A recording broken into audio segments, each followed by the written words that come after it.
Seringkali kita mendengar kata citra dalam kehidupan sehari-hari. Ada yang bilang citra itu gambaran diri, image, kesan, dan lain-lain. Tapi, apakah pengertian yang kita ketahui selama ini sudah benar? Jadi, apa sih arti citra yang sebenarnya? Menurut KBBI, citra adalah gambaran yang dimiliki orang banyak mengenai pribadi, perusahaan, organisasi, atau produk. Lalu, apa itu citra perusahaan? Citra perusahaan adalah kesan atau gambaran dari publik ataupun konsumen terhadap perusahaan yang berhubungan dengan nama bisnis, produk, kualitas kerja, dan lainnya yang sengaja diciptakan sebagai cerminan dari identitas sebuah perusahaan.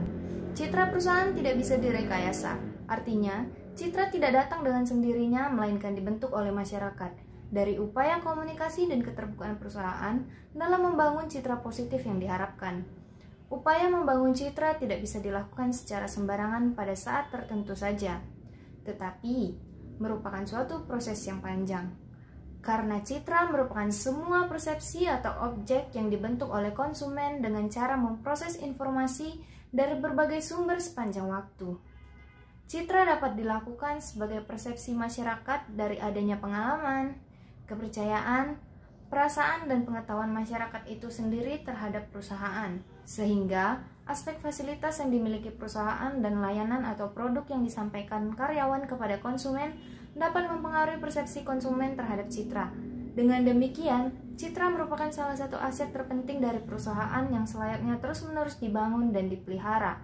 Citra yang baik merupakan perangkat kuat, bukan hanya untuk menarik konsumen dalam memilih produk atau perusahaan, tapi juga meningkatkan kepercayaan dan sikap publik atau konsumen terhadap perusahaan.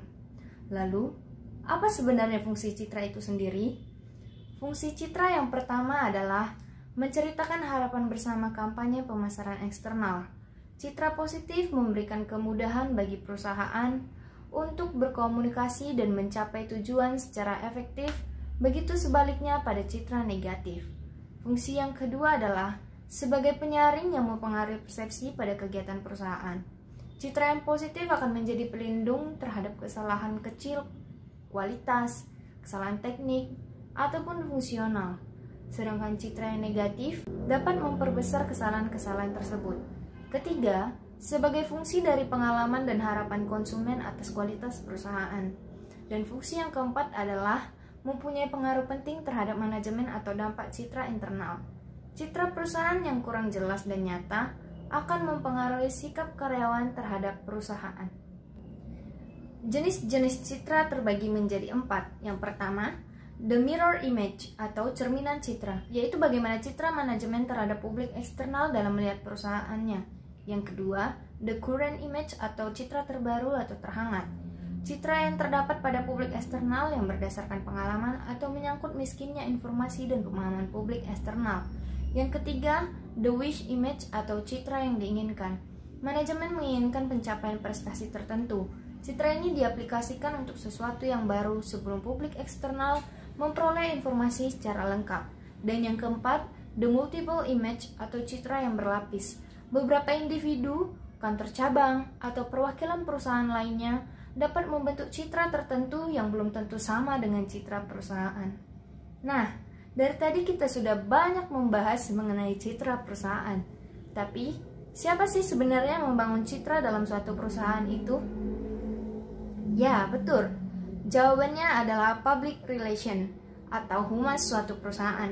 Seorang PR harus mengetahui tentang citra yang dibentuk terhadap suatu perusahaan, sehingga PR memiliki tugas dan tanggung jawab untuk menjaga nama baik perusahaan dengan berbagai cara yang dibuat supaya masyarakat tidak memiliki atau tidak menceritakan hal buruk tentang perusahaannya. Terus, bagaimana sih citra itu terbentuk? Jika dilihat dari gambar ini, menunjukkan bahwa stimulus yang dihasilkan kemudian dikelompokkan yang nantinya akan mempengaruhi respon yang didapat. Stimulus ini bisa ditolak atau diterima oleh publik. Jika stimulus ditolak oleh publik, maka tahapan selanjutnya tidak akan berjalan dengan baik.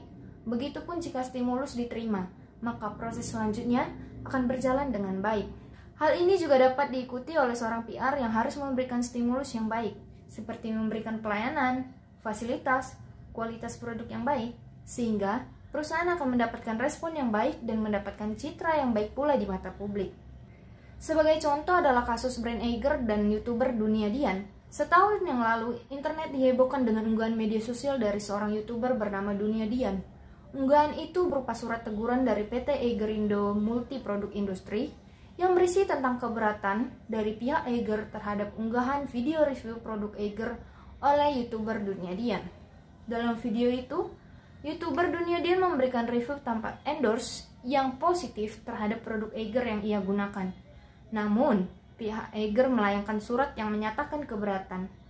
Beberapa poin yang tertera dalam surat tersebut adalah mengenai aspek teknis dan kualitas gambar yang kurang baik, sehingga pihak Eiger menilai video review tersebut tidak mencerminkan produk dari Eiger. Tak perlu memakan waktu lama, unggahan itu menarik perhatian publik.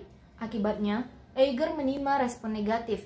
Publik merasa mengapa sebuah brand memberikan teguran terhadap konsumennya yang menggunakan produknya, karena sudah seharusnya konsumen memiliki hak untuk bebas berpendapat terhadap suatu produk yang ditawarkan sebuah brand.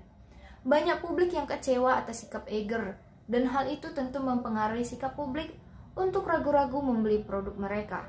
Menanggapi hal ini, pihak Eiger mengeluarkan permintaan maaf secara resmi kepada YouTuber Dunia Dian dan kepada seluruh masyarakat dan mengakui kesalahannya. Itu merupakan contoh salah satu pentingnya menjaga citra perusahaan. Sedikit saja ada kesalahan akan mempengaruhi pandangan publik. Dan dalam kasus tadi, pihak Eiger dengan segera mengatasi dengan mengeluarkan surat permintaan maaf untuk meredakan kekacauan yang terjadi, sehingga kekacauan tidak meluas dan semakin berdampak bagi citra perusahaannya.